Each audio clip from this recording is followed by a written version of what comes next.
Hola, soy Fabiola Stevenson y ya comienza en los especiales de paisaje literario Talentos de Voz. ¿Qué dijiste? Que comienza en especiales de paisaje literario Talentos de Voz. ¡No puedo creerlo! ¡Qué emoción!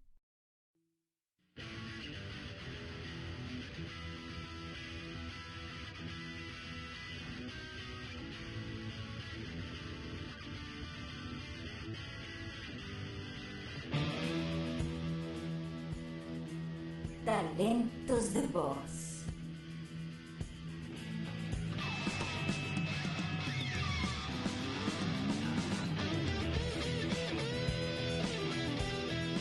¡Patamón Digivolta!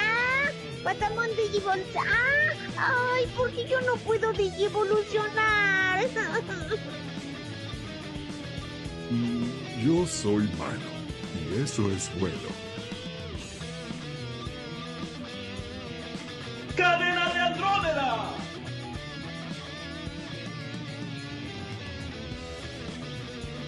Ay, no estoy amargado. No me digan eso porque no estoy amargado, no estoy amargado y no estoy amargado. Ya me voy, adiós.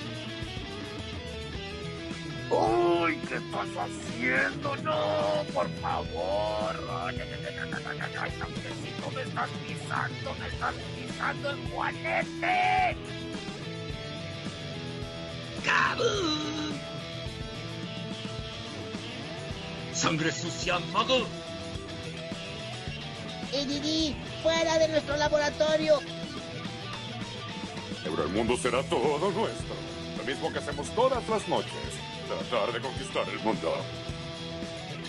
¡Claro! Aquí estoy con Gustavo. Vamos a conquistar el mundo a través de paisaje literario.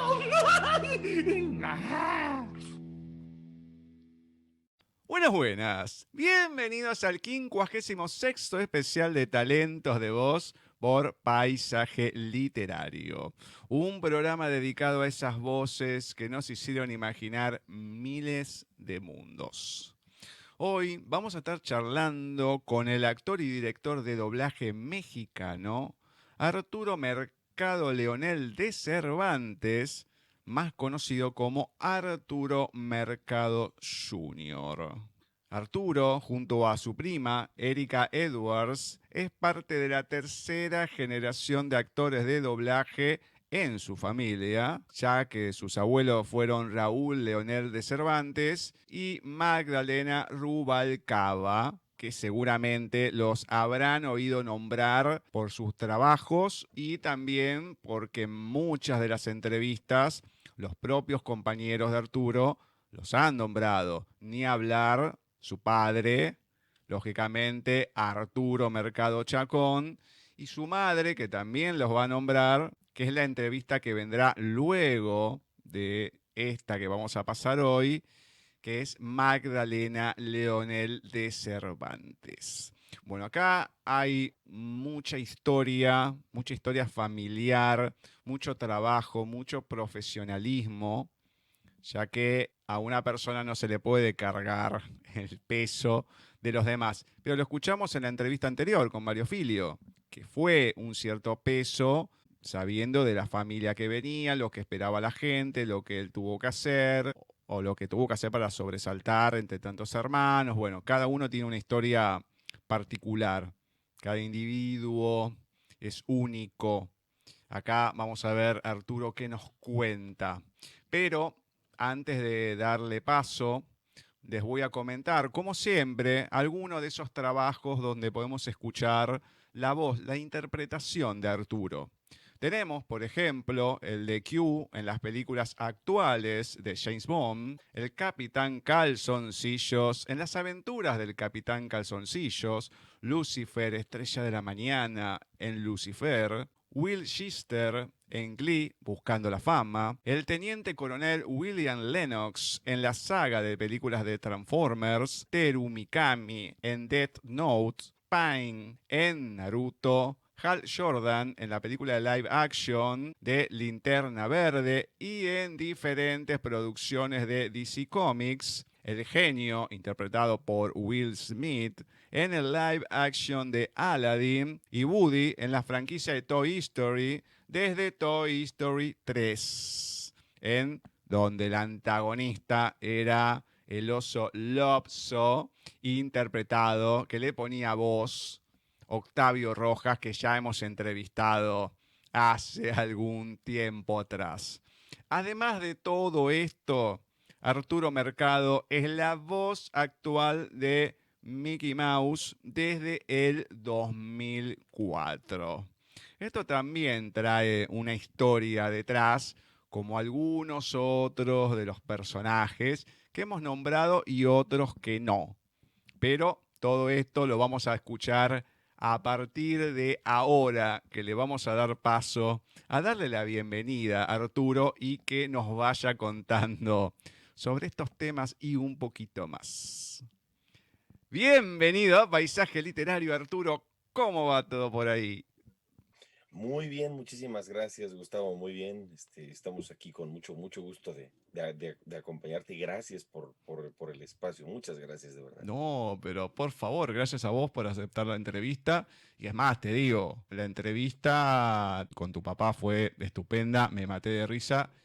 Y la que después va a venir con tu mamá, creo que de todas las entrevistas que van hasta ahora, es la persona más dulce que encontré. Ay, gracias, muchísimas gracias. Es un amor de persona tu mamá, pero un amor. Sí. A ver, debe ser, a ver, uno siempre pregunta que el padre debe estar orgulloso de los hijos y demás, pero en tu caso, ¿sentís orgullo por tus papás en general, tus abuelos, ¿no? Pero acá en este caso digo por lo que es como persona, tus padres, ¿no? ¿Qué sentís? Definitivamente algo muy curioso porque yo no nada más los veo como mejor dicho, yo no los veo en sí como la familia con la que trabajamos, la familia que tiene en algún momento un nombre o un algo así, sino los veo como seres humanos. Entonces es muy interesante, es muy curioso, es muy bello desde los abuelos. Yo te puedo decir que mi abuelita, yo te puedo decir que era la abuelita más dulce de este planeta, ¿no? La mamá de mi mamá. Y mi abuelito conmigo, pues yo no es que jamás lo viera como locutor, me explico, sí lo veía como locutor y me encanta, me fascina la labor que hicieron y la labor que hacen, pero es diferente verlos como personas y sí me siento muy afortunado de tenerlos como mi familia, definitivamente. Claro, yo lo preguntaba desde ese lado, no desde la profesión, Claro. sino como personas, porque ha pasado en muchos lados que como profesionales uno es genial y demás, y después en la vida privada, bueno, deja mucho que desear, pero acá... No, en este caso definitivamente no. Sí te puedo decir que sin sonar a presunción, es una familia de la que me puedo sentir sumamente orgulloso por ser las personas honestas que son, dulces, las personas que buscan una unión familiar. Somos muy unidos como familia, definitivamente, por todos los ámbitos. A pesar de que mis papás se divorciaron hace muchos años, no es nunca en la vida ha sido un infierno, ¿ves? Jamás en la vida ha sido algo por lo que haya sido incapaz de pasar o tolerar. Es al contrario. De repente somos, como les digo de broma, una familia muy normal. Es muy chistoso, ¿no? Porque no es común. No es común definitivamente y es muy agradable. Bueno, por suerte es así, porque es como debería ser. Lo que pasa es cuando hay una separación o alguna otra cosa, sí es un infierno, pero por suerte es así y debería ser así porque hay gente en común, como vos que sos el hijo y demás. Pasa que, bueno, hay veces hay otros intereses, no tanto económicos, sino de egos, como diciendo, sí, tal cosa y demás. Y no, acá se lo nota porque, a ver, yo todas las entrevistas que hago siempre se las agradezco a Marcela, que es la que insiste y todo. Y cuando dice, no, le pedí el teléfono de Magdalena, Arturo Mercado, digo, vos me estás jorobando. No, ¿y por qué? Pero ¿cómo le vas a pedir si es la ¿qué sabe? Pero ¿qué problema hay? Pero vos no tenés ni idea. O sea, está bien, acá porque se da esta situación. Pero, digo, pero me parecía como una falta de respeto hacerlo sin saber esta relación como es, que por suerte es linda y bueno, y eso lo bueno, pero a mí me parecía increíble, digo, pero si no sabes cómo es todo, ¿cómo vas a hacer eso? así es. Podría parecer raro o diferente, ¿no? Pero en este caso no, definitivamente la aproximación, el acercamiento fue normal, vaya. Bueno, y teniendo en cuenta ahora sí lo que es más la parte profesional, Ujú, y como se comentó, ¿no? ujú. Vienen de ya 2 generaciones hacia atrás de artistas. ¿Cómo fue convivir, en tu caso, con la actuación de ellos, vos desde muy chico? Pero también, ¿cómo fue ese primer acercamiento de lo que vos recordás en este medio del doblaje y la actuación? Mira, fue muy curioso porque yo lo expreso de la siguiente manera. Es como cuando un arquitecto tiene un hijo y el niño acompaña a su papá a su oficina donde tiene su respirador, sus diseños, etcétera. O el niño que sabe que su papá es médico y de repente tiene que entrar a un quirófano. En este caso no era tanto así, porque en un quirófano un niño no puede entrar. Pero en el caso de un arquitecto sí puede ir a donde hace sus diseños, sus trazos. En el caso de un administrador puede entrar a su oficina y estar con él y ver e ir aprendiendo el negocio. Siempre y cuando este sea de una manera natural, a mí me gustaba. Hay muchos compañeros, hijos de actores a los que pues no les gusta y son totalmente diferentes. En mi caso incluso, por ejemplo, tengo dos hermanas. Una de ellas es psicóloga organizacional y trabaja en una empresa, en una empresa que manufactura y procesa alimentos. Y pues sí le gusta y respeta el medio y lo admira y todo. Y además, en algunas ocasiones he trabajado para proyectos de ella, pero aunque, a pesar de que lo hizo desde muy chiquita, ella se dedicó a otra cosa. Tengo otra hermana que estudia diseño de interiores y vive en Italia y trabaja diseñando y haciendo detalles y finuras para arquitectura muy distintos. Entonces, a mí sí me gustó desde que era yo niño. El acercamiento fue muy de gusto. Jamás en la vida me dijeron es que tienes que hacerlo. Al contrario, yo quería y yo decía, bueno, yo quiero hacer esto porque me gusta, yo quiero hacerlo porque me llama la atención y me dejaban en cierta forma jugar a trabajar. A mi abuelita, por ejemplo, yo ponchaba, es decir, marcaba las intervenciones de los loops en su breakdown. Y cuando ella me daba una señal, me permitía decirle a los actores, ok, cuando quedaba la toma. Entonces era muy curioso porque ahí yo ya jugaba a ser el director, ¿ves? Entonces el acercamiento fue muy bonito, fue muy de juego. Es como yo lo puedo relatar. Qué lindo. Y a la hora de empezar a actuar y a tener otro tipo de conciencia, porque hace mucho tiempo ya, al entrevistar a Mario Castañeda, le hacía la misma pregunta, pero a la inversa, ¿no? De los Ujú. hijos, cuando entraron al medio, dice, y mirá, el nombre Castañeda, tenía miedo porque a lo mejor los trataban de otra manera y demás, o como regalándole cosas, o al contrario, como, sos Castañeda. Bueno, en tu caso, el apellido, la trayectoria de los que vinieron antes, ¿pesó en algún momento con los compañeros o en algún trabajo? ¿Vos lo sentiste así o no, uno más y fue como si tu camino es como lo es, ¿no? Totalmente independiente a lo que fueron los demás? Mira, ha tenido los dos pesos, Ujú. tanto ligero como pesado. Porque es muy curioso, en algún momento el señor Francisco Colmenero, en algún momento de repente dijo bromeando, jugando, eh, oiga señor, ¿y este personaje a quién se lo damos? Y de repente don Francisco dijo, dáselo a Arturito, algo se le debe haber pegado. Y entonces, cosas así, ¿no? ¿Por qué? Porque obviamente, pues mi papá ha sido de su grupo de actores, grande desde hace muchos años y le ha dado cosas muy bellas, entonces, y le ha encargado grandes responsabilidades. Entonces, don Francisco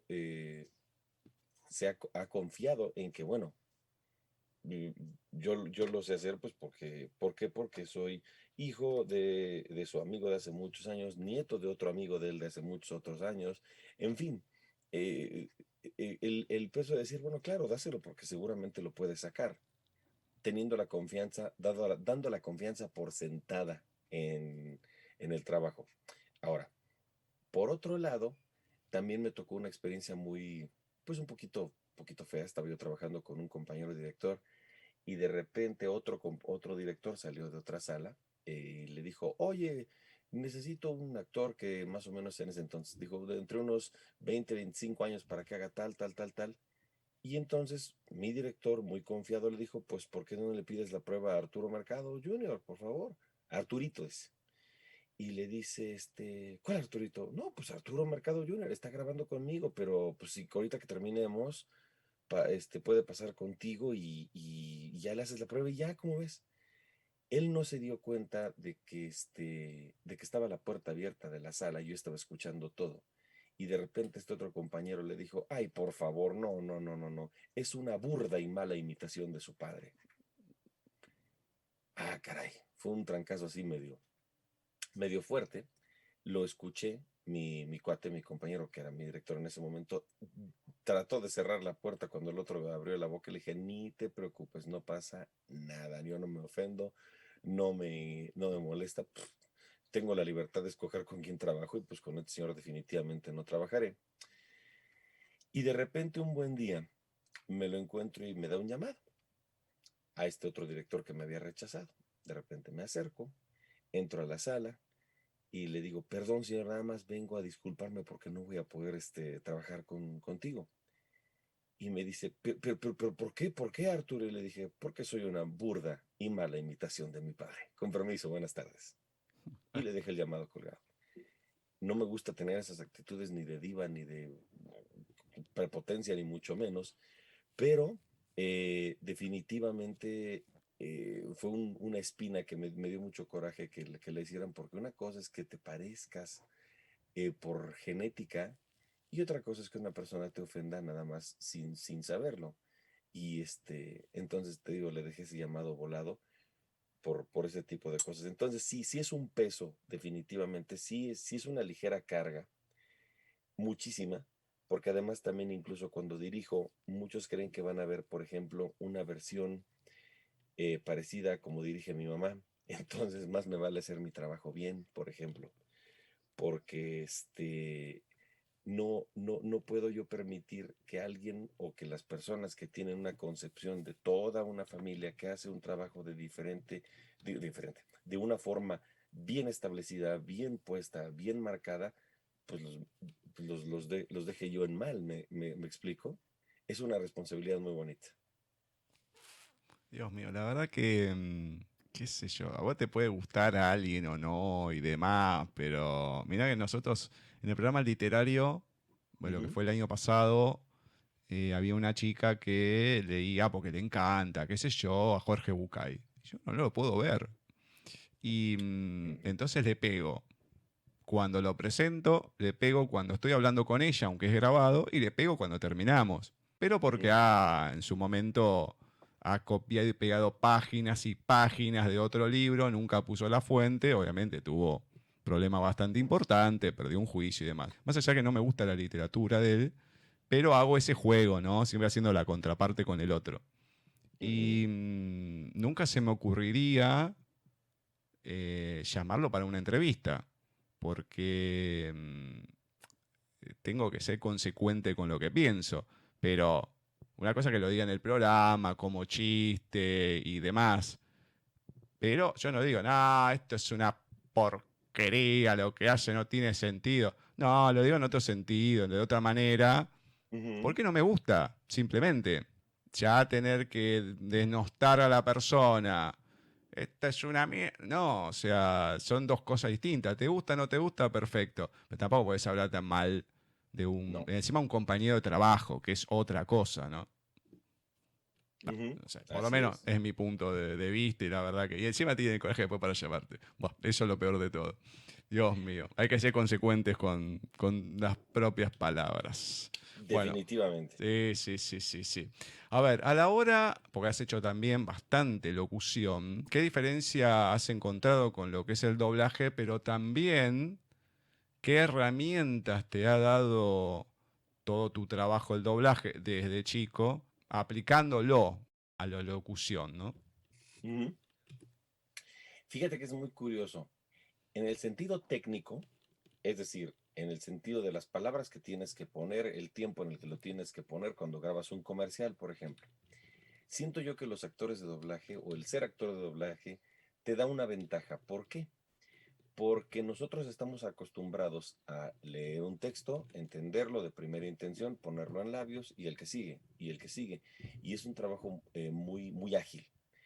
En el momento en el que te cae un texto de locución, viene en una sola hoja, un texto relativamente breve, y entonces nos es muy fácil entenderlo. Por lo tanto, nos concentramos mucho más en lo que un cliente determinado nos pide.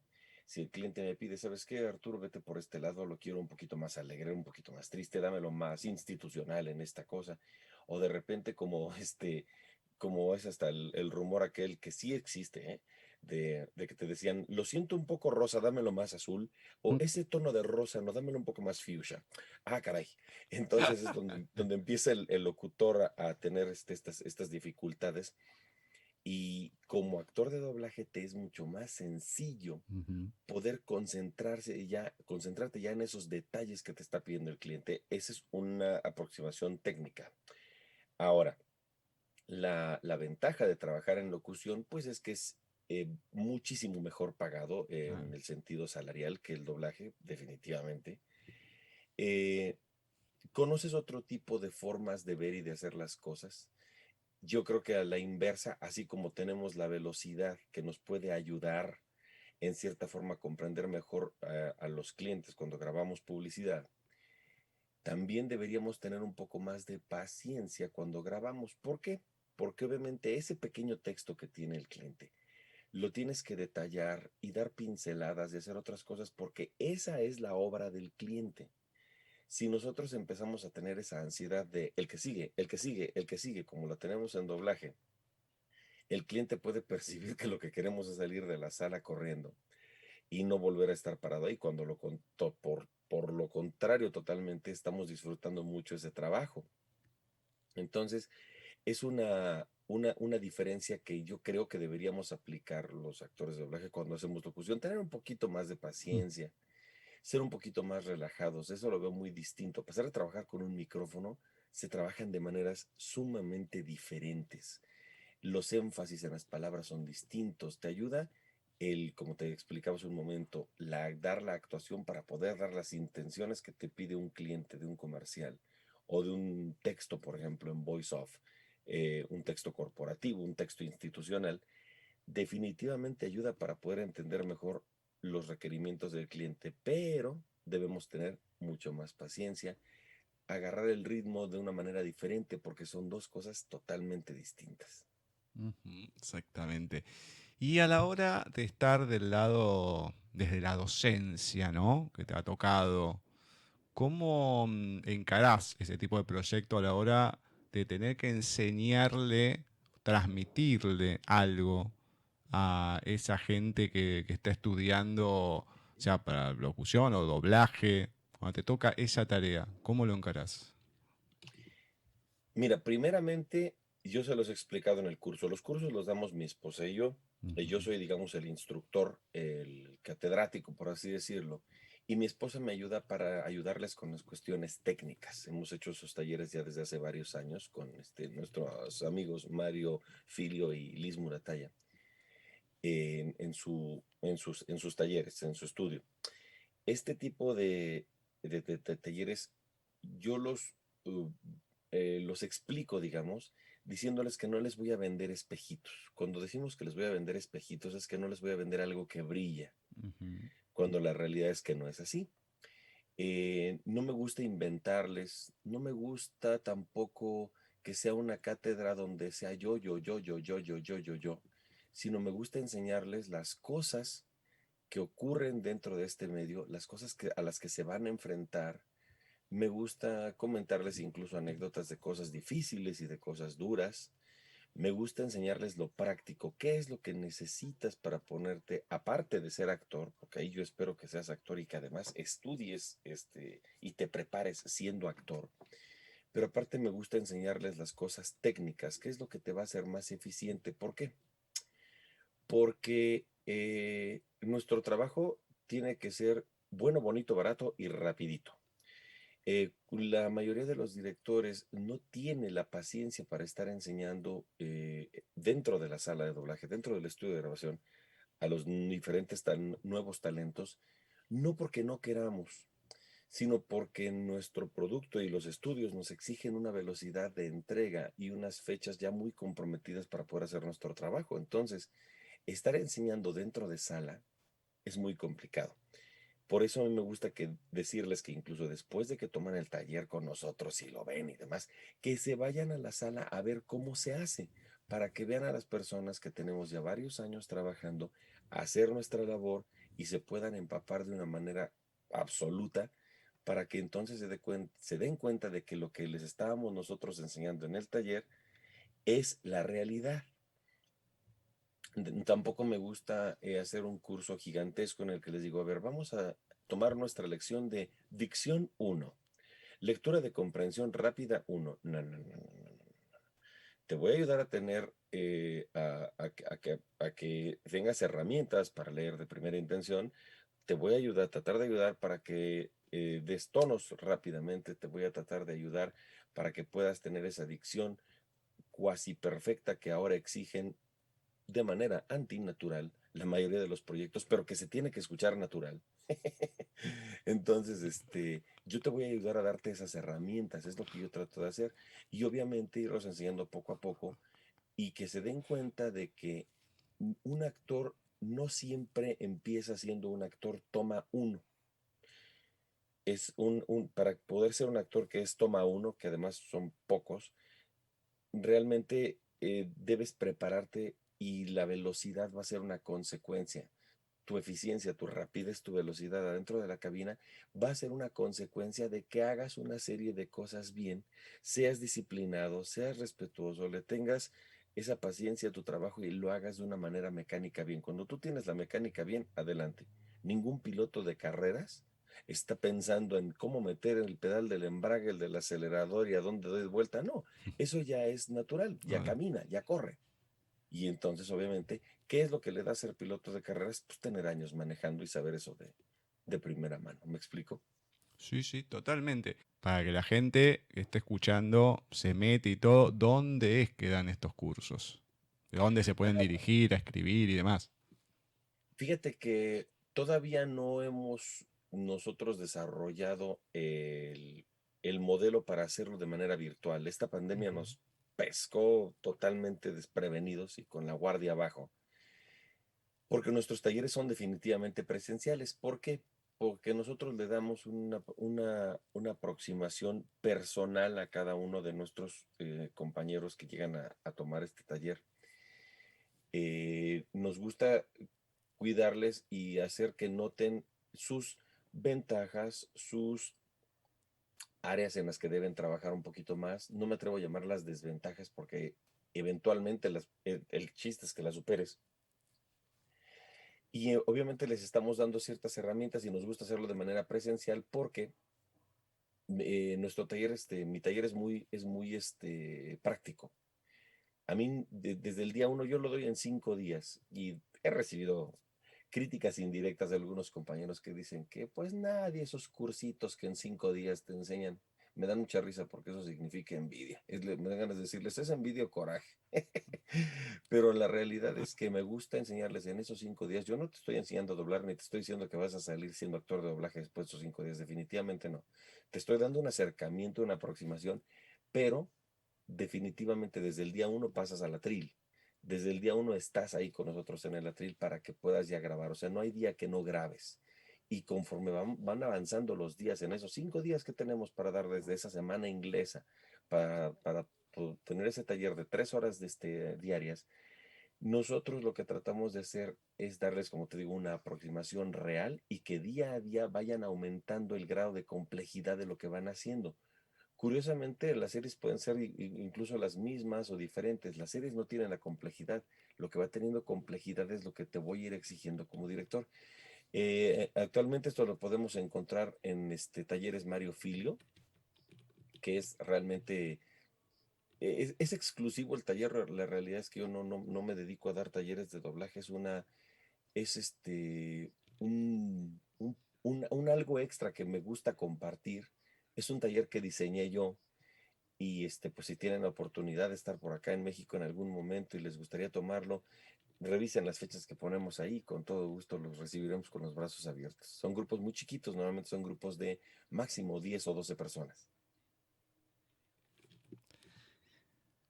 Genial. Bueno, la gente ya sabe que están en México, pueden ir y bueno, sí, para Mario Filio también lo entrevisté hace poco y también hablaba de los cursos y demás. Hay de todo, ¿no? Presencial o a distancia, lo que fuera, lo importante es también difundirlo. Estamos trabajando en el curso a distancia, ¿eh? Así que ahí vamos. Pronto espero Sí. reciban noticias. Vamos ahí. Bueno, ¿qué papel juega en tu vida la literatura? Es muy importante. Fíjate que es muy curioso y me ha tocado el placer ahora en esta pandemia de leer como no había yo leído en años, porque desafortunadamente el hábito de la lectura, a pesar de ser algo que requerimos para hacer nuestro trabajo, es un hábito que en general creo yo que es poco seguido por los actores. ¿Por qué? Nos la pasamos leyendo textos todo el día. Al igual que somos pésimos televidentes porque nos la pasamos viendo monitores todo el día. Si acaso escuchamos al radio en lo que vamos de regreso a nuestro camino a casa y de repente vemos algún videíto o serie de YouTube o de Netflix o de estas plataformas. Entonces el hábito de la lectura creo que está siendo un poquito olvidado. Afortunadamente esta pandemia me dio la oportunidad de leer aproximadamente 16 o 18 libros, audiolibros, y me divertí como enano, porque me gusta mucho aprender. Creo yo que la literatura te ayuda a tener una mejor comprensión de los diálogos que te toca poner o te toca grabar.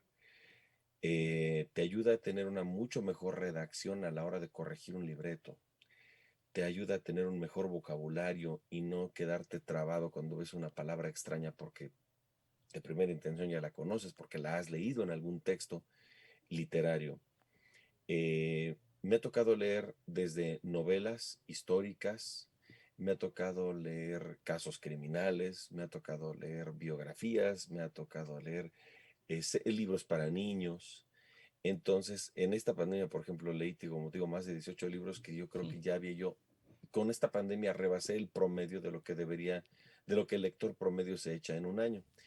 A mí me gusta mucho, me gusta la novela, no me gusta la ciencia ficción, pero me gusta la novela. Disfruto muchísimo las novelas de espionaje, disfruto mucho leer en inglés.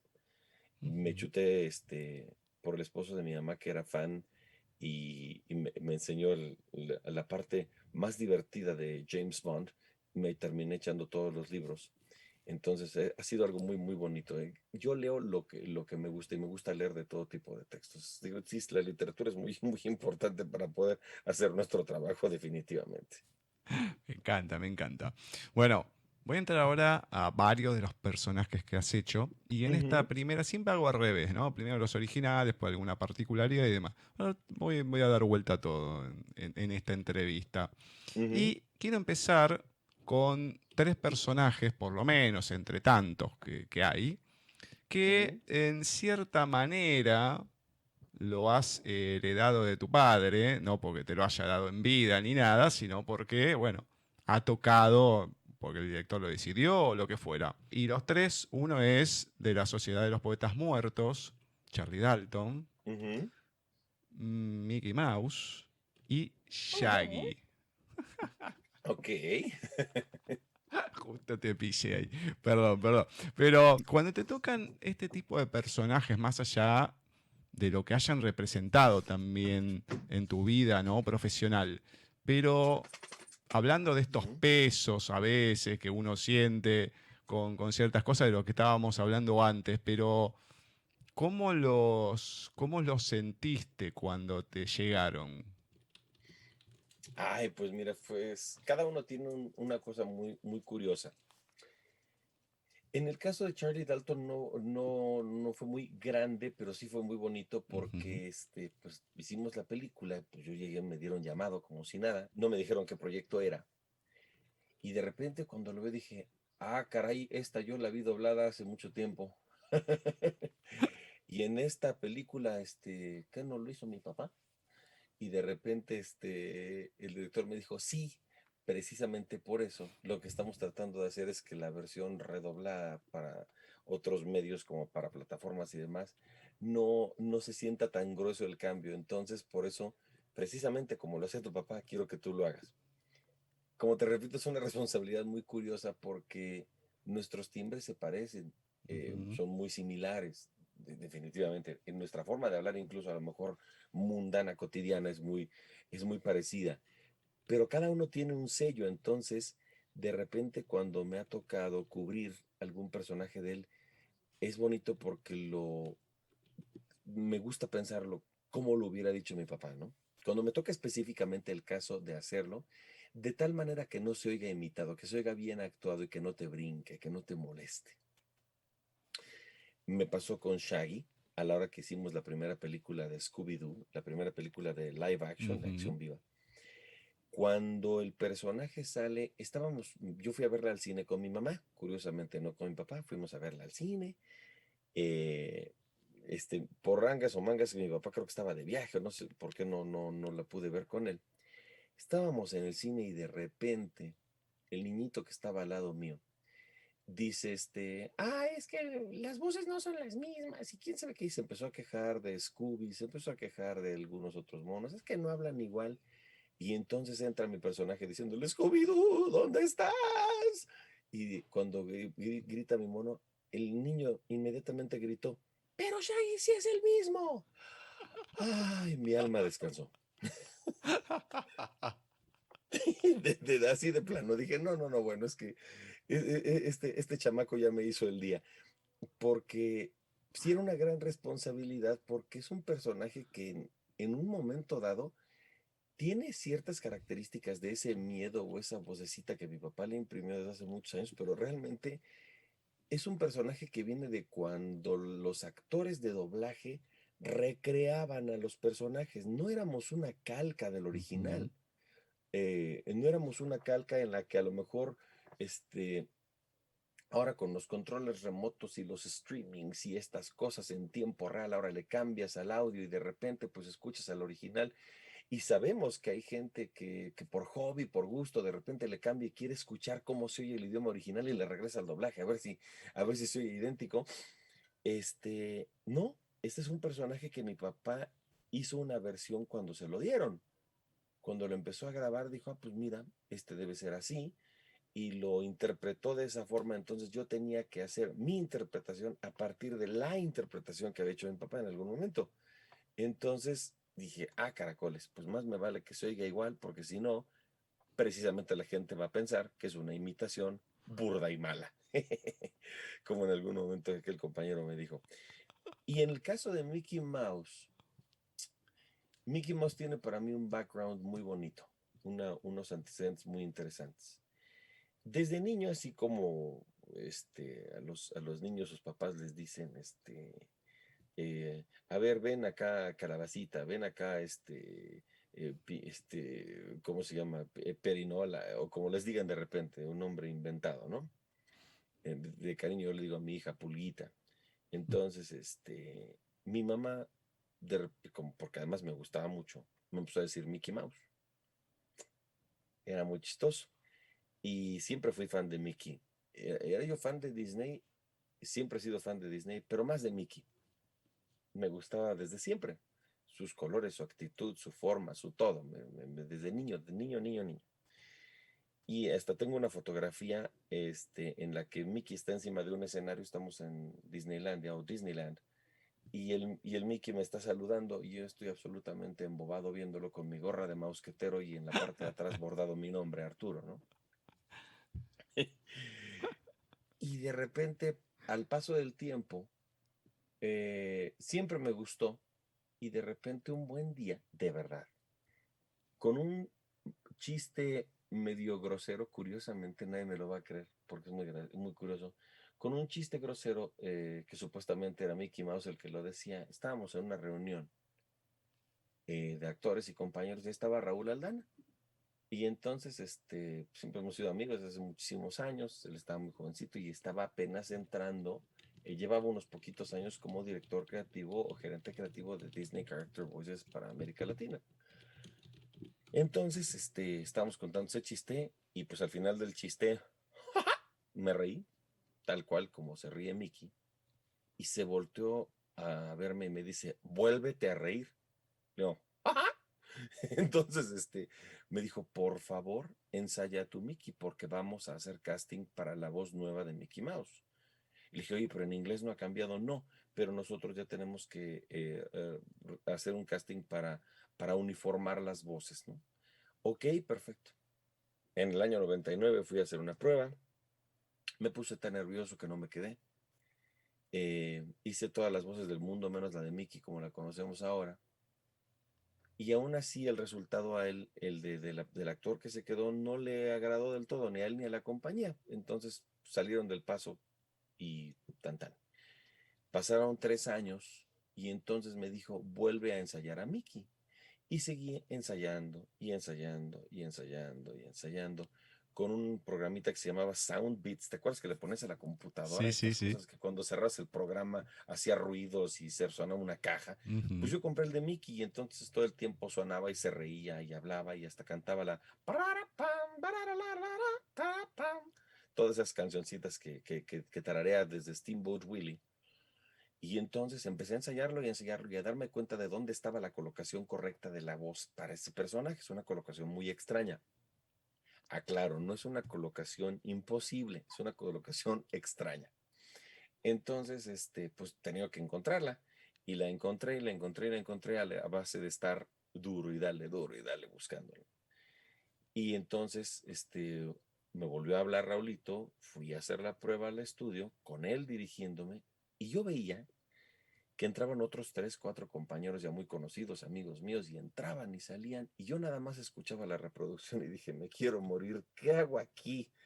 Podría estar tan tranquilo en mi casita sentado sin hacer nada. Esto le sale impresionante, le sale igualito a mis oídos, la inseguridad galopante que predominaba en ese momento. Entré a la sala y con mucho cuidado me fue dirigiendo. Y entonces él me fue guiando y dando los tonos y me dijo, a ver, fíjate bien esta frase, fíjate aquí, fíjate acá. Y entonces lo iba yo soltando y me dijo, yo te lo estoy poniendo con 4 cilindros, dame tus 8 cilindros. Le dije, ay, sí señor, gracias. Un halago muy bonito. Y entonces, pum, lo fui soltando y me fui soltando, me fui soltando. Y entonces, pues el ingeniero se dio cuenta de que efectivamente la mejor aproximación de la voz, válgame la falsa modestia o nula que se puede escuchar, la aproximación de la voz más cercana era la mía, definitivamente que la de los otros compañeros que lo hicieron.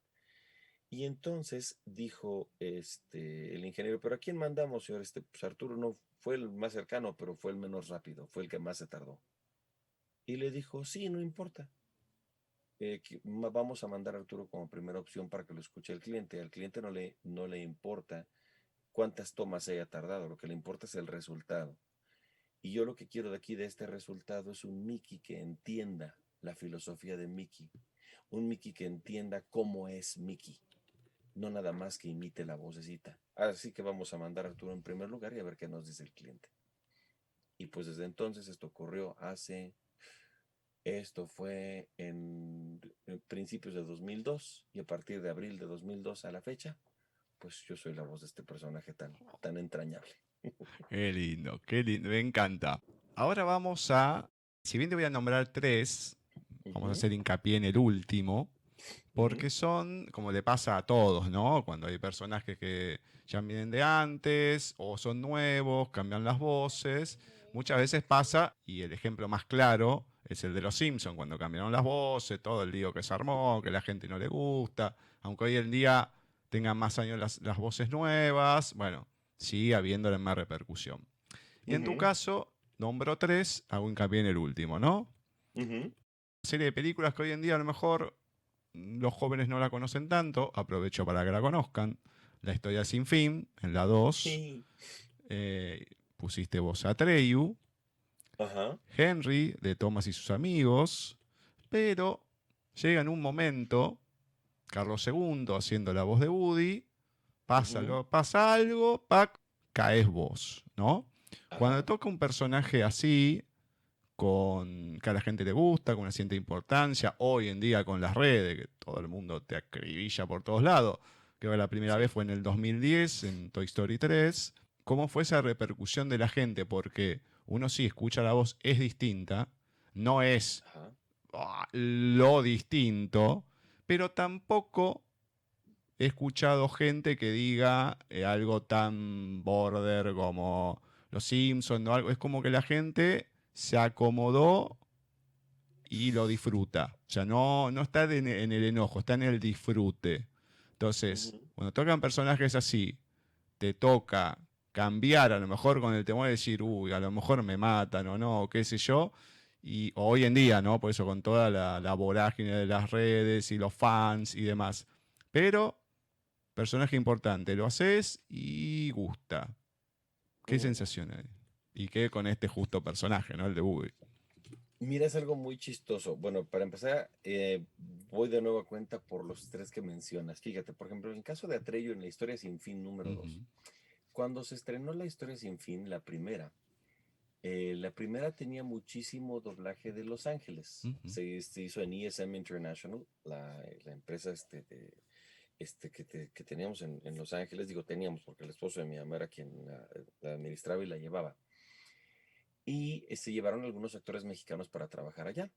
La Historia Sin Fin 2 llega al estudio, pero de México. Cuando se estrenó la primera, yo era muy chiquito. Seguramente no daba yo ni la voz, ni la intención, ni la nada de Atreyu.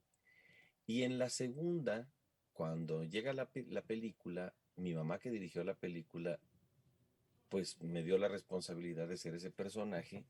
Y no porque pues es mi hijito, sino pues porque lo podía yo sacar, afortunadamente. Entonces fue una responsabilidad muy padre. Hay gente que cree que yo hice la primera y no. Entonces fue una recepción muy, muy bonita, una recepción por parte del público, de la Ujú. gente que ve la película, que a fin de cuentas es quien más importa. Y no, yo creo que en ese sentido no hubo un efecto de transición, ni muchísimo menos, porque además la película cambia un poquito, tiene cosas muy similares a la Sí. primera, pero cambia un poquito, entonces es una nueva historia, no es realmente una continuación de que haya partido del mismo punto, es una continuación de una historia, pero es una nueva historia y además ocurrió muchos años después. Ujú. No es como la secuela que sabes que va a llegar en 2 años y si te cambian la voz de un personaje o en pantalla el actor original ya no se pudo arreglar con el estudio y te lo cambian, bueno, te brinca de la misma manera, ¿no? Entonces esa fue una transición muy, muy suavecita. En el caso de Henry, de Thomas y sus amigos, pues bueno, es tan sencillo como esto. Los personajes de nosotros, y esto lo voy dando de antecedente para el tercer caso, los personajes no somos dueños nosotros. Ujú. Como te mencionaba hace un Sí. momentito, yo llevo haciendo 18 años a Mickey y mientras mi garganta me lo dé, adelante. Pero muy probablemente si nunca piden un cambio, yo puedo hacerlo hasta ya adulto muy mayor, pues seguramente Mickey se va a quedar en este mundo y yo no. Entonces, pues, ¿qué vamos a hacer? ¿Van a hacer una sesión espiritista para traerme de regreso? ¿O qué? Obvio, no. De ese tamaño, ¿no? O sea, pero eh, eh, los personajes no son nuestros. ¿A qué me refiero? El personaje va a seguir.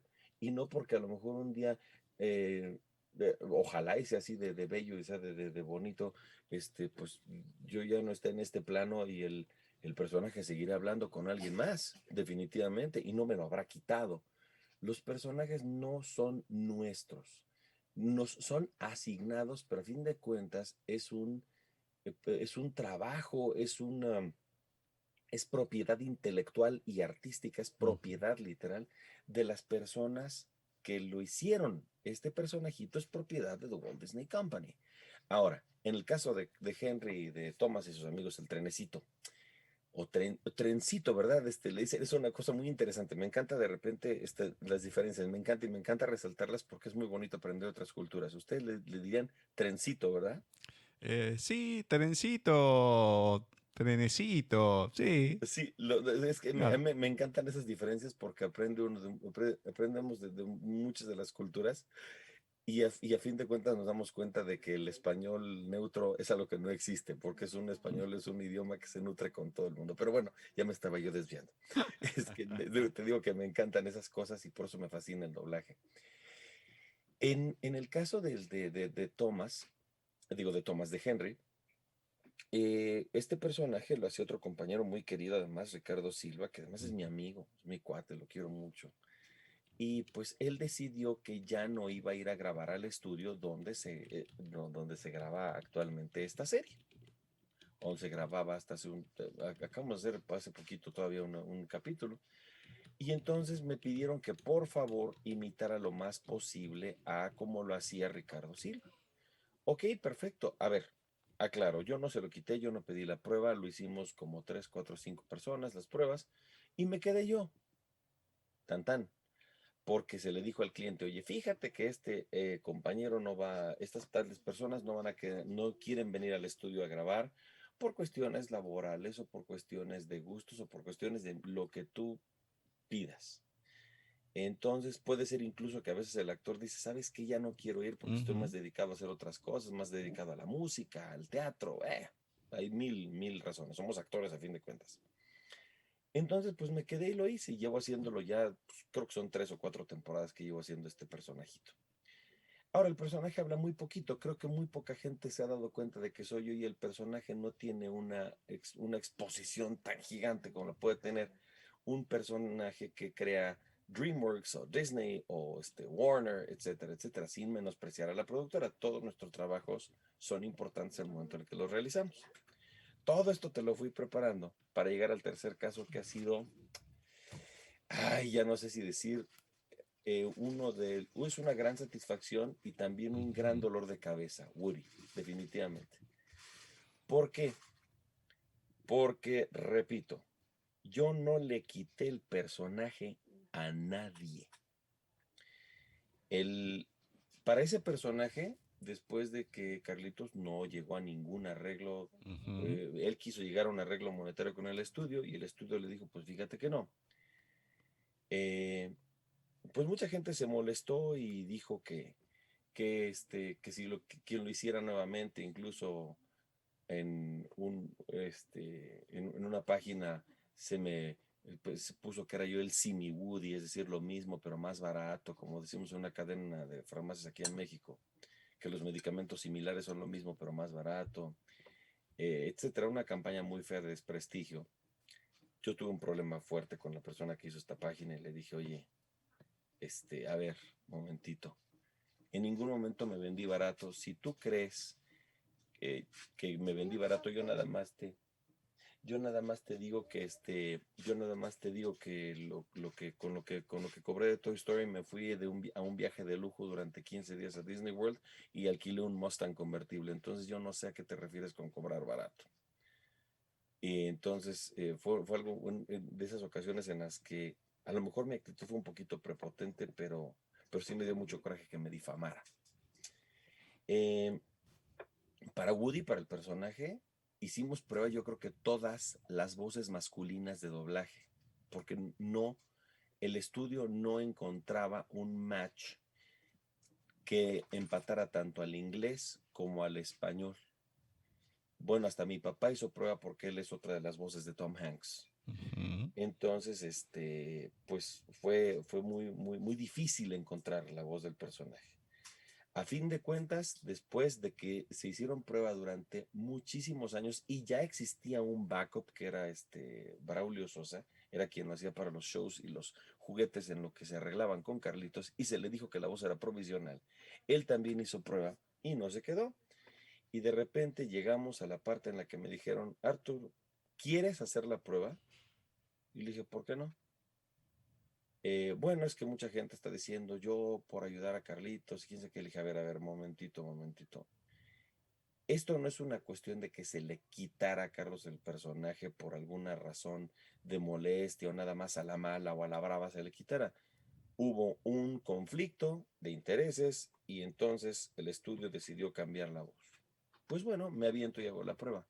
pero si te quedas, Arturín, ahora sí que pues, si me quedo me aguanto. Y entonces lo hice. Hice la prueba, como la hicieron otros muchísimos compañeros, que además ha sido una cosa muy curiosa, porque de repente me da coraje cuando critican, digo, a ver, saquen la cara, no se hagan. Ustedes también hicieron pruebas, ¿por qué nada más el que se quedó, no? Y entonces me quedé con el personaje, y cuando llega Toy Story 3, a pesar de toda la expectativa y rumores negativos que se hicieron con respecto a esa película, resulta que a las pruebas me remito, mi querido Gus. La película es la que más ha recaudado dinero en taquilla en la historia. Hay gente que la considera hasta mejor que la 1 y no dice que es mejor que la 1 porque la 1 siempre es la mejor historia porque es la que dio inicio a todo. Pero hay gente que compara y dice que las mejores películas de Toy Story son la 1 y la 3. Y eso, mucha gente no se dio cuenta del cambio de la voz. Otra cosa que me ayudó, la película número 3 llegó muchísimos años después de la segunda. Sí. Ya no se iba a hacer Toy Story 3. La animación es distinta. El Woody, si tú ves un photo still de la primera película y ves una de la tercera película, son bastante diferentes los personajes. Eso a mí me permitió darle una aproximación a seguirle dando continuidad al personaje que había creado Carlitos. Y también me ayudó a poder empezar a crear mi propio personaje, de tal suerte que en la 4 ya ni me acordaba de cómo lo hacía Carlitos. Te lo digo con todo respeto. Y mira que Carlos es cuate mío y el compañero mío, lo quiero bien. Pero en la película 4 yo ya no estaba tratando de llegar al Woody de Carlos II, yo ya estaba haciendo mi Woody. Tal fue la presión por tratar de llegar a lo que él había creado con el personaje, que hasta en las redes estas de doblaje wiki y toda la cosa, dice que las reacciones y las risas son de Carlos II. A ver, chicos, a los que nos estén escuchando, eso no es cierto. ¿Por qué? Número 1, porque yo las grabé, gracias. Número 2, no se pueden tomar risas ni diálogos de ningún actor de ninguna forma para una nueva producción sin la autorización y el consentimiento expreso por escrito y firmado y la cesión de derechos del actor que lo haya hecho originalmente. Carlitos no llegó a ningún arreglo para Toy Story 3. Las risas que ustedes oyen y las reacciones del personaje son mías. En ningún momento se le llamó, y menos aún de una manera tan ofensiva, hubiera tenido el estudio de una manera tan ofensiva, decirle, ¿sabes qué, Carlos? Tú vas a hacerle las reacciones a Arturo. Eso es una agresión al actor. Sí. Entonces, esa fantasía o ese mito urbano, porque es un mito totalmente, de que las reacciones y los gritos de Carlos II están en la película de Toy Story 3 es una absoluta falacia. No existe. No hay tal. No se tomaron de ninguna otra película, porque si hubiera sido así, Carlitos hubiera podido demandar y decir, a ver, un momentito, ¿por qué estás usando mi voz en una nueva película? Y hubiera tenido toda la razón. No hay tal. Las reacciones todo el diálogo del personaje, incluyendo reacciones, gritos, sombrerazos y demás, son míos.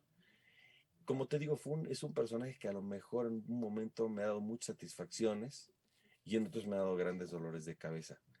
Pero gracias al trabajo que he realizado, al trabajo que he hecho a través de los años, al empeño que le puse, podrán decir mucha gente, a mí no me gusta el Woody de Arturo Mercado Jr., pero ¿puedes decir que la película es mala? ¿Puedes decir que el trabajo está mal hecho?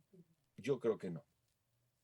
Y hay muchos niños que ya nacieron de un poquito antes del 2010 para acá, que ya quien recuerdan pues es mi voz y no la del anterior. Exacto. Es muy chistoso. Entonces es todo un caso, Woody, efectivamente. A ver, a mí la cuarta película, te soy sincero, aclarando una cosa. Claro. Yo soy ciego, entonces escucho nada más. Hay cosas que me pierdo, entonces pasan ciertas cosas. Bueno, la mejor parte de la película, sin duda, es el final. La mejor parte de toda la película, cómo termina. Para el que no la vio, no se lo voy a decir. Pero es una película que no me gustó cómo está hecha, aunque a mucha gente acá, a mi familia y todo, le gustó, ¿no? Entonces, a lo mejor al no verla, me termino perdiendo. Obviamente, hay muchas cosas graciosas y todo que no las entiendo porque no las estoy viendo. Claro. Y la voz, si bien es muy diferente a las primeras, pero es un Woody también. Es diferente porque no es un Woody así alegre, histriónico como en las primeras. Es como... es un Woody melancólico. Es otro Absolutamente. tipo de Woody. Entonces, claro, no va a tener Es un esos juguete gritos que viejo. tenía antes, ni nada, porque es una historia que se tiene que entender de ese lado. Ya no es el juguete preferido, es como que no se le presta tanta atención, bueno, va en búsqueda de una cosa. Al principio sí se entusiasma por el día en el colegio y demás, pero poco. Y es una película más melancólica, es el final, le dieron ese final y queda bien para ese final. Sí. Pero es totalmente diferente a las otras películas. Absolutamente. En la otra era el juguete nuevo, era el Claro. juguete relativamente reciente que le acababa de dar su familia al niño, a Andy. Sí. Y en la última película es un juguete viejo. Ujú. En la última película es un juguete viejo, es un juguete que ya no, que sabe que su obligación es estar ahí para que los niños jueguen con él, pero si te fijas ya no le entusiasma que jueguen con él. Va porque sabe que es su obligación y es su deber, porque eso es lo que tiene clavado en su ser. Es como el ser humano, qué misión tienes en la vida como persona. Es una cosa muy chistosa.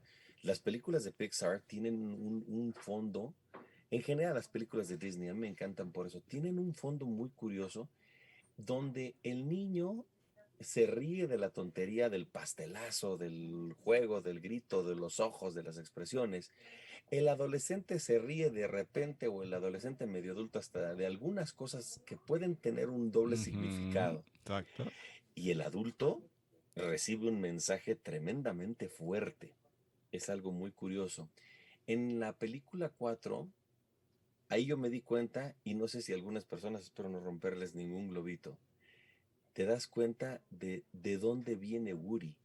O incluso en la 3, ¿por qué Woody siente la obligación de irse con Andy? Porque Woody era el juguete de su papá, según mi muy humilde creencia. Sí, sí. Estaba yo analizando la letra de la canción en inglés, porque en español, aunque la adaptación es muy buena, a la hora de adaptarlo en español se pierde ese sentido. Hay una parte en la que dice en inglés, "You just remember what your old pal said. You got a friend in me." Y dice, solo recuerda lo que tu viejo amigo dice. Está a punto de decir your old man, que es como los norteamericanos dicen del papá, tu viejo. La cosa que dice, cuando ves la letra escrita en inglés y la traduces, no es la letra de un amigo, es la letra de un papá. Probablemente hay seres más inteligentes, más fuertes, más grandes también, pero ninguno de ellos te querrá como yo a ti. ¿Quién te dice eso? Te lo dice tu papá, no te lo dice tu juguete, ni tu compadre, ni tu brother. Te lo dice tu papá. Entonces, y el papá está ausente en todas las películas. El papá no está. Exactamente. No Sí, sí. sabemos nunca la razón.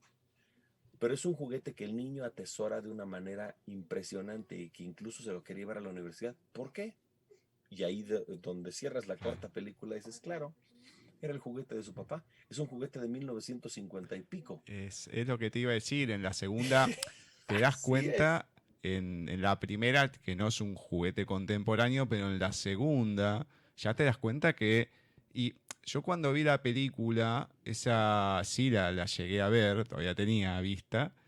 Yo decía, pero ¿cómo fue que le llegó a Andy? Porque si es un juguete, ya está pasando todo en blanco y negro, es un juguete antiguo, ¿cómo es que lo tiene Andy?